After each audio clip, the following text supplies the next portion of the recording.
Welcome to our quick dive into this week's Come Follow Me lesson, covering D&C sections 102 through 105. If you want to go even deeper, check out the link in the description for the full study. We're so glad you could join us. You know, the theme for this week's study is it's so powerful. After much tribulation cometh the blessing. And wow, if there's one story from early church history that just perfectly captures this, it's got to be Zion's camp.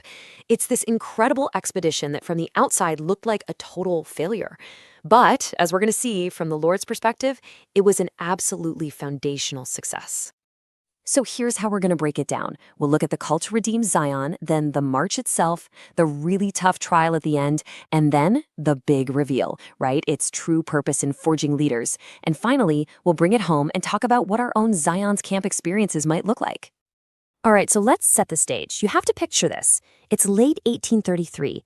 The saints in Jackson County, Missouri, the place that was supposed to be Zion, have been brutally forced out of their homes. Mobs have driven them out, they've lost everything, and now they're basically refugees, just trying to survive in Clay County. It is a desperate, bleak time.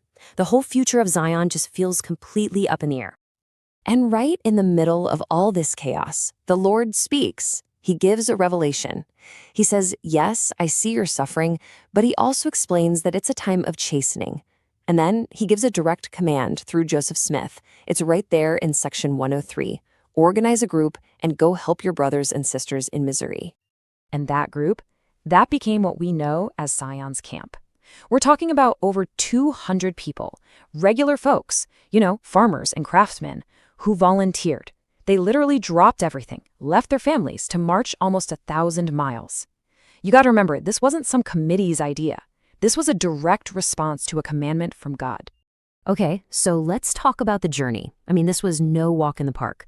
This was a brutal 1,000-mile trek on foot.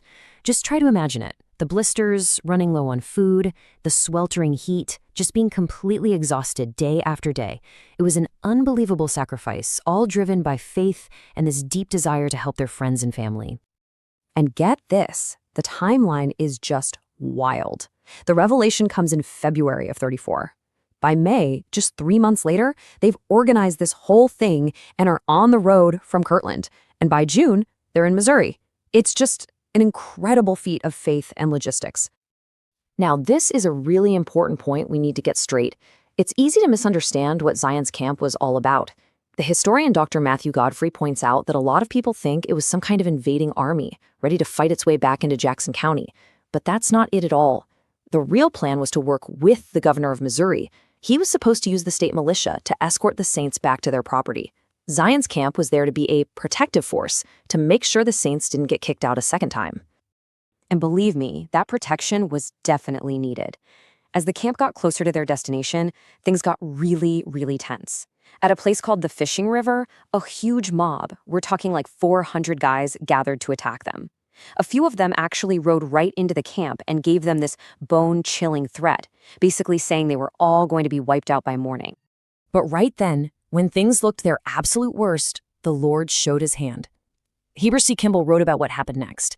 A tiny cloud appeared, and then it just exploded into this monster thunderstorm, hail, lightning, pouring rain. It was so intense that the Fishing River, which was probably just a creek, swelled up to 40 feet deep in a matter of minutes.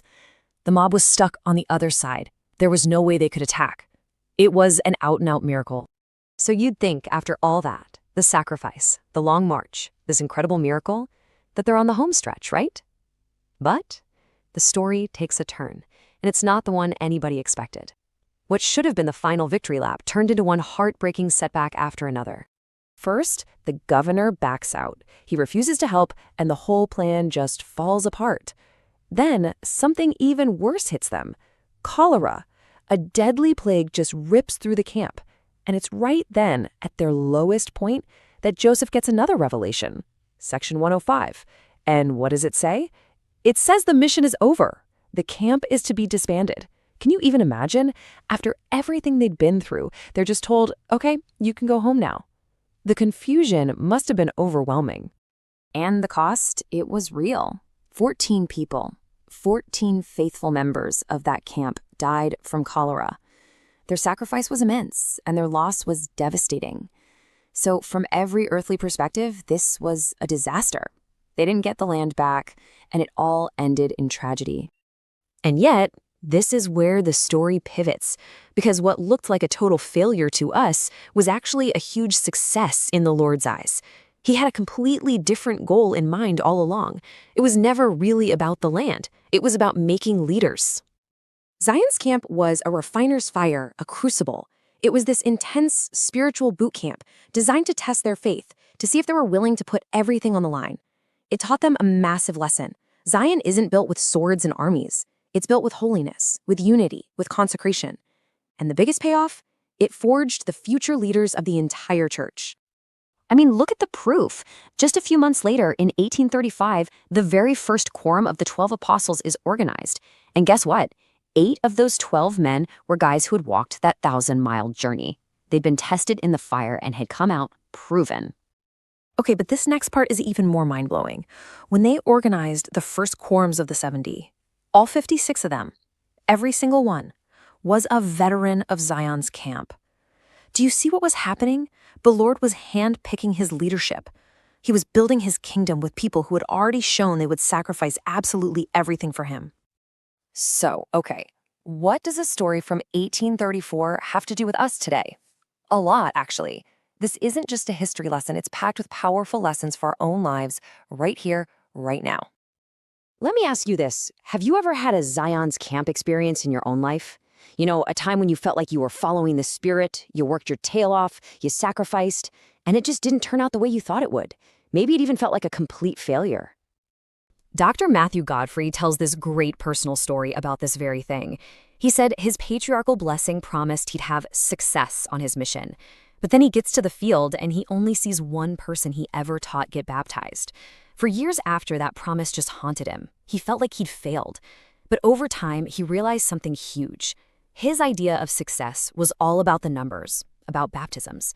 But maybe, just maybe, the Lord's definition of success was about what the mission did to change him. All the growth, the learning, the person he became because of it. And Carrie Mulstein tells a similar story. He felt this powerful inspiration that he was supposed to be a seminary teacher. He was 100% sure. So he went for it, only to have God completely shut that door. It was super confusing. But later, he looked back and realized that going down that path was exactly what he needed. It's how he discovered his real passion for teaching and scholarship, which led him right to where God wanted him to be. The inspiration was totally real, but it was about the process, not the outcome he had pictured. And that, right there, is the big takeaway for you and me. So often, the Lord is way more interested in the process than he is in the immediate outcome. He's invested in who we are becoming.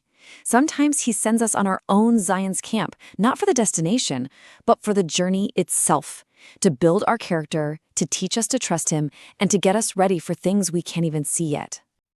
So the next time you're on one of those long, hard journeys that doesn't seem to be working out, maybe we can try shifting the question.